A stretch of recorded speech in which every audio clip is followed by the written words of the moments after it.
All right, number 8 from worksheet 3, chapter 3. Given the parent function y equals 3 to the power of x, says letter A, describe the transformation, then graph y equals 2 times 3 to the power of x plus 1. All right, so what we're going to need to do with this one here first is, if we think about our y is equal to 3 to the power of x,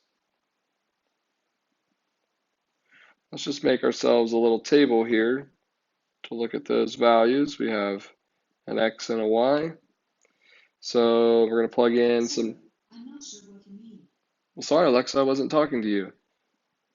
So we have negative 2, negative 1, 0, 1, and 2. When we plug those values in here, we get 3 to the negative second power, which is going to be 1/9. We get 3 to the negative first power, which is 1/3. We get 3 to the power of 0, which is just 1. 3 to the first power is 3, and 3 to the second power is 9. So we know kind of what those values are going to be. If we're looking at the transformation here, right, so we're going to take these original xy coordinates and what's happening to them in this equation here. Well, it looks like our x is going to, we're going to have to subtract 1 so we can shift it to the left. And our y values are going to be multiplied times 2. So we can create a table to graph our new function here. And let's see, I'll do this one in red actually also. Let's see if I can squeeze it in here. So we've got x minus 1, and then we've got 2y. So each of our x values, we're going to subtract 1, so it should be a negative 3, a negative 2, a negative 1, a 0, and a positive 1. Our y values, when we do them here, we're going to multiply them by 2. So 1/9, right, or 1/9 here, times 2 is going to be 2/9. Our 1/3 times 2 is going to be 2/3.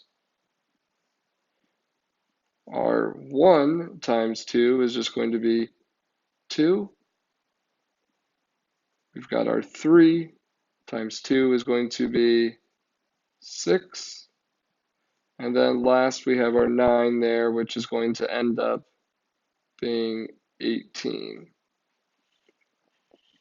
So now we can plot that graph on here. So we're going to say here at negative 3, we have 2/9. So that's going to be right above the x-axis. Remember, it won't touch the x-axis because we're going to have a horizontal asymptote there. Then we've got at negative 2, it's 2/3, so it's closer to positive 1. We've got negative 1, 2. Then we've got 0, 6. And then we've got 1, 18. And you can see the exponential growth that's happening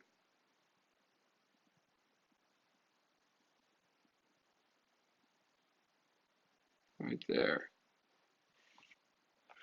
Now they want us to describe the transformation of y equals 6 times 3 to the power of x. So, we'll do this one in blue.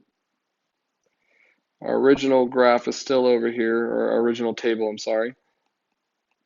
And when we think about the transformations that are happening, in this case, nothing is happening to x. And we're going to do 6 times our y value. So when we create our table here, we've got x and then 6y.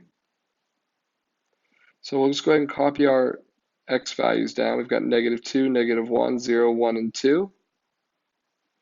And then our y values here, we're going to take each of those original ones here that are highlighted in yellow over there, and we're going to multiply them by 6. So 6 times 1/9 is going to give us 2/3. Then we've got 1/3 times 6 would be 2. Then we've got 1 times 6 is going to be 6.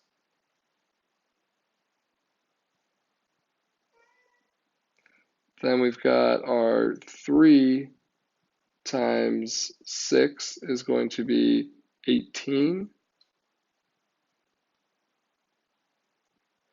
And then our 9 times 6 is going to be, what, 54. Now we're going to take these and we're going to plot them on here. We'll plot them in blue. So we've got -2, 2/3. Oh, that one's already on there. And then we've got -1, 2. We've got 0, 6. We've got 1, 18. And then 254 isn't going to fit on there, but what you're going to notice here is this is going to give us the exact same graph.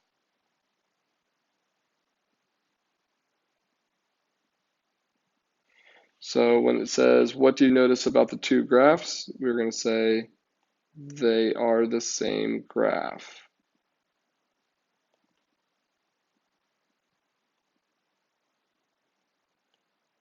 We can put a smiley. All right, hopefully that helps you with number 8. If you have questions, bring them to class.